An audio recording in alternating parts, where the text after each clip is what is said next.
بہت وقت پہلے کی بات ہے، ایک وسیع و عریض ریاست میں ایک خوبصورت اور پرکشش شہزادی رہتی تھی جس کا نام شہزادی روزالین تھا۔ شہزادی روزالین کا زیادہ تر وقت شاہی باغ میں گزرتا تھا کہ شہزادی روزالین کو پھول بہت پسند تھے، خاص طور پر گلاب کے پھول۔ ایک دن شہزادی روزالین جب باغ میں ٹہل رہی تھی تو وہ ٹہلتے ٹہلتے باغ کے ایک گہرے کونے میں جا پہنچی، جہاں پر اسے ایک خفیہ دروازہ دکھائی دیا۔ شہزادی روزالین اس دروازے میں داخل ہوئی۔ جیسے ہی وہ اس دروازے میں داخل ہوتی ہے تو وہ کیا دیکھتی ہے؟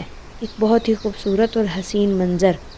دراصل وہ ایک گلاب کی وادی میں پہنچ چکی تھی، جہاں پر ہر طرف سہانے گلاب کے پھول کھلے ہوئے تھے جن میں سے خوشبو آ رہی تھی۔ وہ پھول اتنے خوبصورت اور دلکش تھے کہ شہزادی روزالین ان کو نظر انداز نہ کر پائی اور اپنی ہی خیالی دنیا میں وہ آگے بڑھتی چلی گئی۔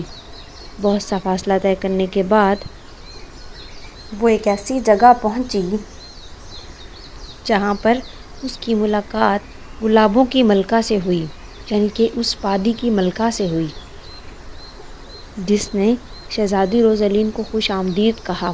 شہزادی روزالین اور گلابوں کی ملکہ ایک دوسرے سے کافی دیر تک باتیں کرتی رہیں اور دونوں میں پہلے ہی دن کافی اچھی دوستی ہو گئی۔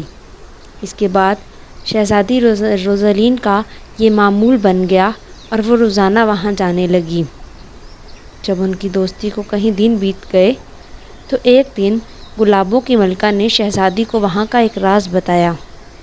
شہزادی روزالین کو ملکہ نے بتایا کہ یہاں پر ایک دل کی شکل کا ایک ایسا گلاب ہے جس کو اگر کوئی نیک اور خالص نیت کے ساتھ چھو لیتا ہے تو اس کے دل کی کوئی نیک خواہش پوری ہوتی ہے۔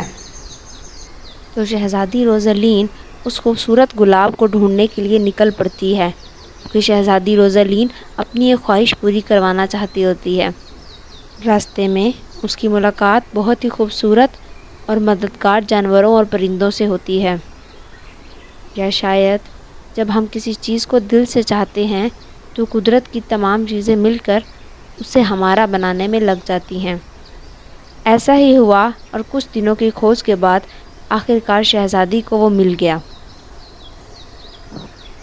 شہزادی روزالین نے اس گلاب کو چھوا تو اس کے دل کی وہ نیک خواہش پوری ہونے کا وقت آ گیا تھا۔ تو اس گلاب سے نکلتی ہوئی سنہری روشنی نے پوری ریاست کو اپنی لپیٹ میں لے لیا، لوگوں کے دلوں سے تمام منفی باتیں ختم کر کے انہیں ایک نیا راستہ دکھایا۔ تمام لوگوں کے دلوں میں ایک دوسرے کے لیے پیار تھا اور ایک دوسرے کے چہروں پر سکون دیکھ رہے تھے۔ اس واقعے کے بعد شہزادی روزالین کو گلاب شہزادی یا پھر روز پرنسس کے نام سے جانا جانے لگا۔